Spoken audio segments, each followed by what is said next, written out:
Voices of Wartime Ukraine. Presented by Ukrainian Crisis Media Center. Fire does not burn the fierce. Written by Katerina Lisova. Not only are soldiers at war, so are their families.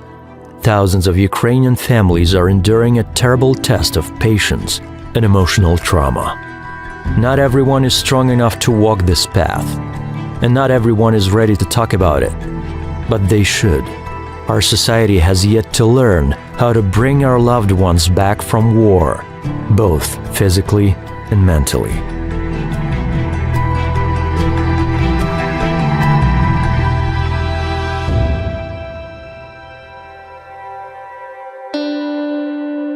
This is one of millions of stories about love, fear, hatred, and the long journey toward understanding and unity.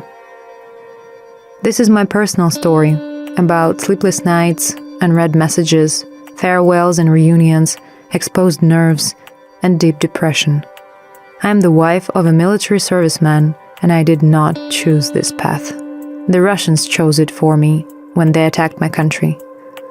My husband left to defend the city on the first day of the full-scale invasion, and I've been waiting ever since. In the first 6 months, I remember his adrenaline and burning eyes as he transitioned from an assaulter to a special forces soldier. He studied hard and gained experience, but his school was a battlefield where there was no margin for error. I remember his first loss, a young, sunny guy with the gait of a ballroom dancer. Then he had his name tattooed on his back, saying it would be his personal memorial. I'm proud of him, and I hate him at the same time. I still can't accept his decision and the situation he put our family in by going to war. I'll tell you the truth. It's ugly and sometimes disgusting, but the truth deserves to be heard. He and the family. We have 2 wonderful daughters who have been growing up without their father for 3 years. He does appear in their lives occasionally, but those appearances are few and far between, making it difficult for everyone. It's hard to accept that the girls have already matured. My older one has a boyfriend and a personal life, and the younger one has her own opinions and flaws like any typical teenager. He is upset because tickling no longer makes her laugh. It irritates her. A Kinder from the store no longer brings her joy. Her phone is her best friend now. She no longer wants to play a 2-joystick console, but instead she goes to Bershka and orders sushi. In these moments, his eyes become empty, filled with sadness and fear. "Where are you, my little sunshine, daddy's princess? Where did you go while I was freezing in the woods, eating only once every 2 days?" He can't accept that the girls are growing up without him, so he goes to the balcony and smokes. He can sit there for hours, and we don't disturb him. We simply change the ashtray. When he returns home after a long rotation, we have to remind him how to flush the toilet again, because there at the front, a toilet is just a pit in the floor where everyone takes turns. He also smokes in the toilet, which irritates our neighbor, and he shakes the ash into the wash basin, which I discreetly clean after each of his smoking breaks. For the first few days after arriving home, he sleeps in his clothes. It makes me so angry. I bought new bedding and he lays on it in dirty clothes. I'm always waiting for him to just take a bath and stretch his tired body on clean sheets. But he doesn't. He won't get in the bath and won't even remove his thermal pants. He sleeps in trousers stained with blood and mud. For the first few days, he goes to the store wearing boots stained by his brother-in-arms' brains, and he will wear them until he snaps out of this state of being. He only washes his own plates and cups and still hasn't learned how to use a dishwasher. Nor does he notice the loose kitchen cabinet door or the curtain rod that should have been repaired long ago. Our friends insist he sees a doctor, but he refuses. He says all of this will be over when he returns. If he ever returns. He and I. I chose him because he was the kindest, most compassionate person I knew. He rescued stray animals, adored children, and enjoyed music and dreaming. We had so much fun together, often laughing because we shared the same sense of humor. When he went to war, he remained my love. I visited him in Kramatorsk, Zaporizhia, Kryvyi Rih, and Kherson. Our meetings were filled with romance. First, there's the bittersweet anticipation as I traveled to see him, whether by train, in some freezing vehicle, or by switching between buses. When there was no railway connection to Kramatorsk, I explored every possible option, catching rides in any available volunteer car from Lviv just to see him, to be with him, even if only every few months. When it comes to the smell, every soldier on the front line carries the same one. One day, a man walked into a coffee shop in Lviv carrying a large bag. He looked utterly exhausted, clearly fresh off the road from war, just passing through on his way home. He sat down, took off his winter camouflage jacket, and hung it on the back of the chair. I moved closer and couldn't stop breathing in that scent. It was the same one my husband had carried for years. The man noticed me, smiled gently, and asked, "How long has it been since you've seen each other?" I couldn't hold back the tears and walked away. He met me at train station with flowers.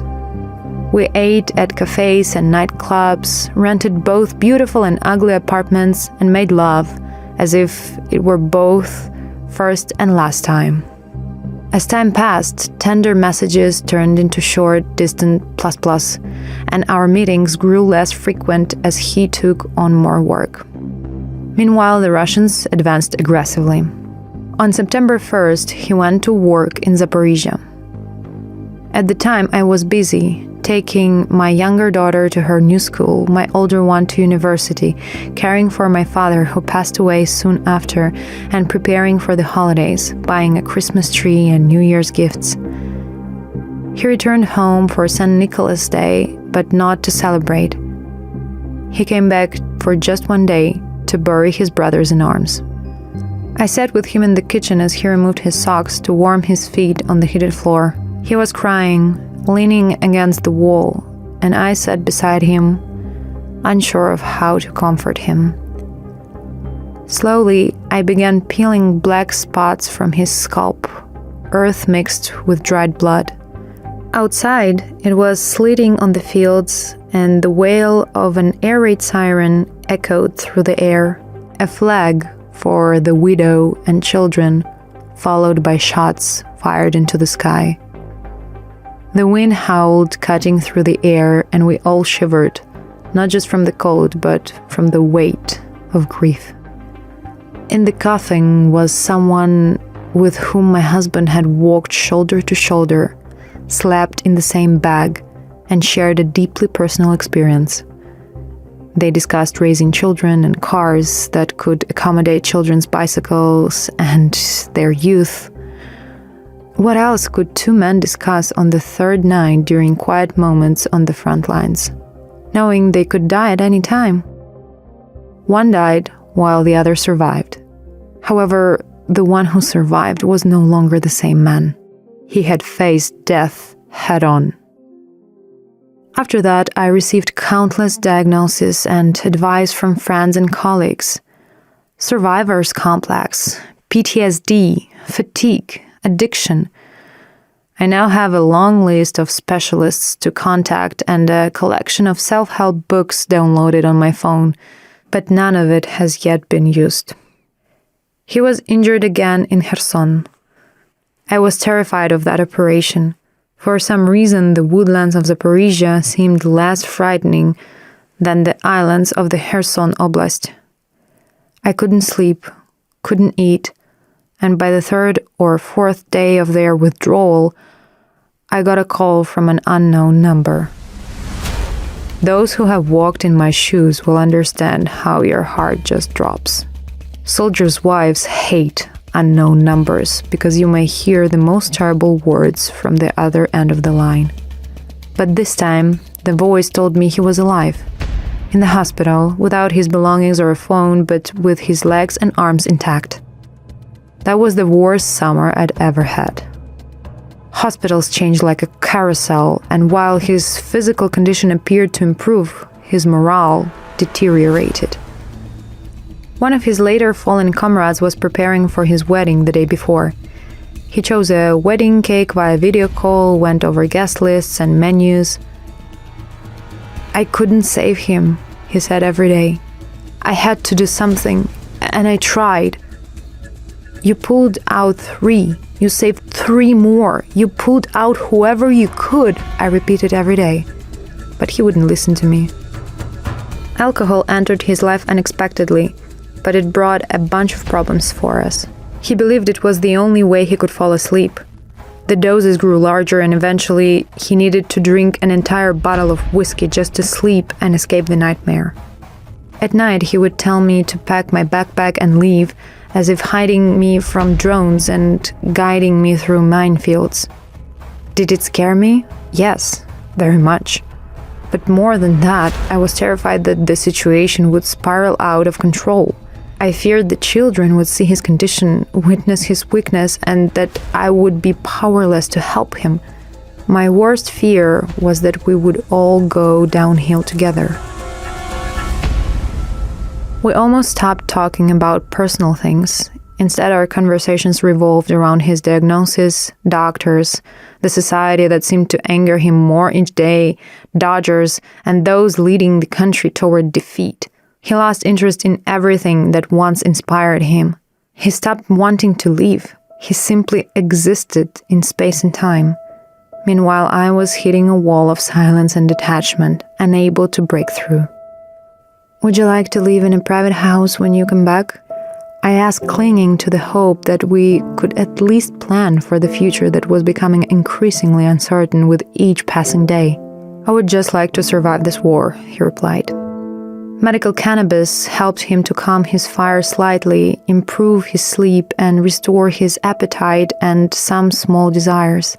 We started going to the forest, walking the dogs, and doing some housework together. But with the end of his hospital vacation looming, every morning I woke up with the feeling that each day was drawing me closer to the inevitable parting from him. And as he got better, we spent less and less time together. How could I let him slip back into that black hole? A place that, if it didn't consume him completely, would drain his soul, his strength, his desires, his joy, and his love. And I feared that if it happened again, I might not be able to pull him back. I've read a lot of advice and joined several support groups for women. And they say their husbands don't bring the war home. They shield their wives from the pain, sparing them the details to protect their nerves and help them sleep at night. They take beautiful photos together, create romantic, touching videos for social media, and write heartfelt stories about their love with a soldier. When I think about everything our family has been through and how I don't have such a beautiful story to share, I can't help but feel envious of those women. And sometimes I don't believe them, because no matter how hard you try not to bring the war home, it will find its way through any small crack. Your husband will carry the stench on his coat, in his military bag, and in his head. And if you aren't ready, the war will destroy your relationships, rip apart any healthy and strong family, and scatter the ashes over the fields. I hate to let him go again, and he hates to go back there again. We're tired and exhausted partners, just starting to feel like we're moving in the right direction through the darkness. But he's already packing his rucksack again, while I stay put, living our lives for both of us.